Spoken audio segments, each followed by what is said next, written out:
This video is about dreams and the subconscious. In the first two videos, we reviewed the nature of interpreting dreaming and noted that it was not possible to interpret dreams through any kind of set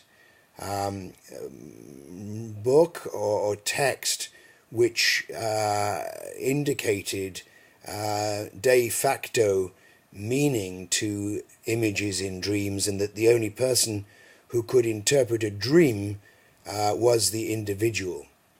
The nature of dreaming, however, can be interpreted, we discovered, as a connection between the conscious and the subconscious mind, and the nature of dreaming is a helpful human activity and a wonderful and beautiful human activity which helps the conscious mind resolve present-day real issues by reference to buried aspects and material which are in the subconscious mind.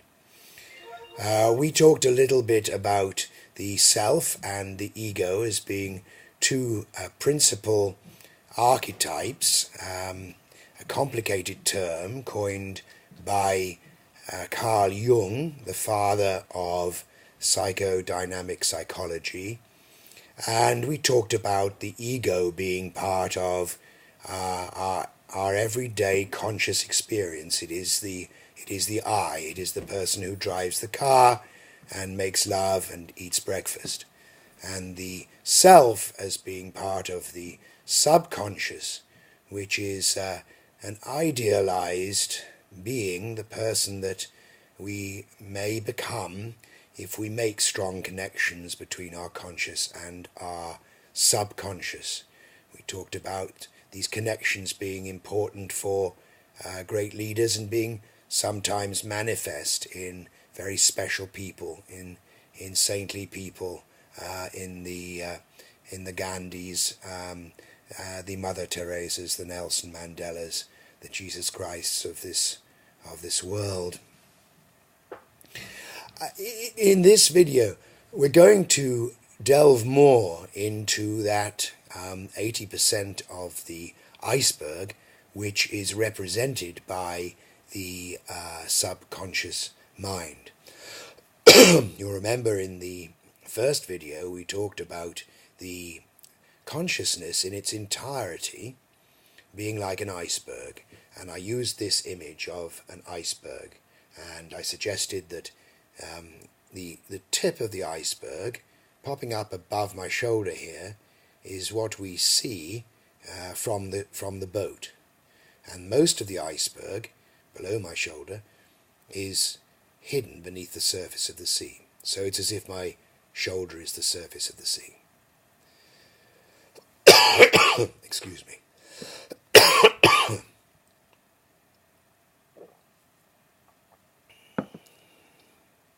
So here again is the iceberg.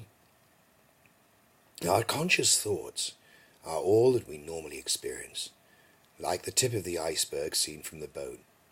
It is all that is visible, but we know that beneath the surface lies huge mass, in the case of the iceberg, of this frozen water, of this ice, which is perilous to shipping. And just in the same way, we have a huge mass of material, this subconscious material. It can be pretty perilous too. It can cause us all sorts of difficulties. For instance, some material becomes repressed. That's just a word that means what it sounds like. It gets pushed down from the conscious mind to the subconscious mind. For instance, a very young child who is sexually abused may have no memory as an adult of that sexual abuse. This is because the horror, the terribleness of that act means that the memory has been pushed down, has been repressed from the conscious mind to the subconscious mind, which in some ways is a good thing because the growing child doesn't want to constantly be reminded of this horrible thing that happened. Unfortunately, things that get repressed in this way into the subconscious mind often have an effect on the conscious mind. And we talked a little bit about, when we were talking about the self and the ego, about the interplay between the two minds, and this is another example of where there can be interplay, in some ways unhelpful interplay, in the sort of example that I gave. So that a girl who has been sexually assaulted as a very young child may remember nothing of that because the material has been repressed into the subconscious mind, but as an adult she may act out unhelpful sexual behavior by having prolific relationships and behaving in a promiscuous way that she finds distressing because she doesn't want to behave like that, and she doesn't know why she's behaving like that. And this is actually an effect of the repressed subconscious material which resulted from the abuse.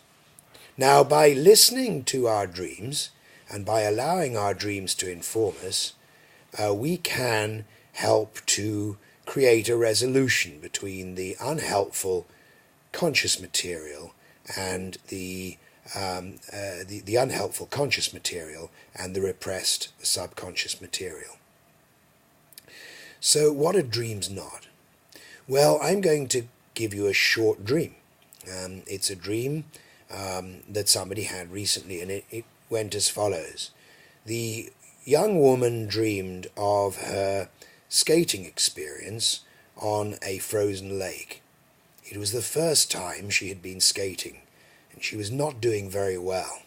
Just one foot gingerly in front of the other, and often falling and getting up again with help from others. And all this was appearing in the dream, and it was very reminiscent of the skating experience in real life that she had just had. And then in the dream, as she was gingerly stepping forward on the ice, out of the ice ahead of her, in a surrealistic way, appeared the head of a man in her life. Now, this man was not her boyfriend, but he was somebody that could have been her boyfriend. He was a friend. He might have become a boyfriend. And the head of the man poking out of the ice was beckoning her, calling her, saying, "Come on, you're safe, come over to me." And come over to me again. And so she gingerly moved in that direction. And that's the end of the dream.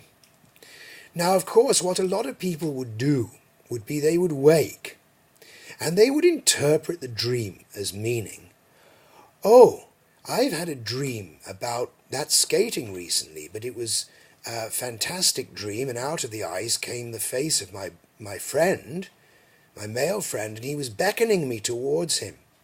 Oh, this means that I should become his boyfriend. He's calling me to him." And this young woman could very well act foolishly on an interpretation of this dream that way, because what she's not realized is that the boy's head, the boy, does not represent the boy in the conscious life. It represents a part of her subconscious. It's much more likely that what the dream is telling her is something of the sort, there's a part of me that is very scared when trying new things, and there's a part of me that's quite courageous. The scared part is the ice skater, who is no more a part of the conscious life than the head of the boy, and the courageous part is the head, which is beckoning her forward. Both parts are part of the girl. They do not represent anything in the world of the conscious mind. They're merely drawn from images that have been embedded from the conscious world and are now being used by the subconscious to inform the girl, if she is prepared to open the window and listen.